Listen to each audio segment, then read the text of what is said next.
How to Ride an Airplane via Clark International Airport Domestic Edition. First, bumili ka muna ng plane ticket mo and then, pumunta ka sa Clark International Airport. Pagpasok mo dito, hanapin mo yung counter ng airlines mo. Kapag nakita mo na, pumunta ka na sa check-in counters and leave your check-in baggage and kunin mo yung boarding pass mo. Next, pumunta ka sa departure area. Sa domestic departure area ha, hindi international. Dumaan ka muna sa security check and then, hanapin mo na yung boarding gate mo. Kung hindi mo alam kung nasa ng boarding gate mo, sinabi ito kayo na sa check-in counter, makikita mo rin to sa boarding pass mo and pwede mo tingnan sa mga monitors na to. Wait ka lang ng boarding announcement ninyo. Habang nag-wait, pwede ka kumain or mag-watch ng mga airplanes na nakapark dito sa labas.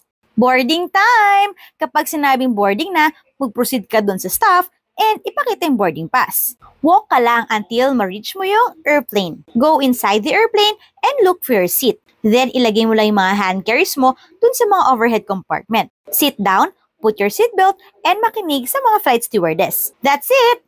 Have a safe flight!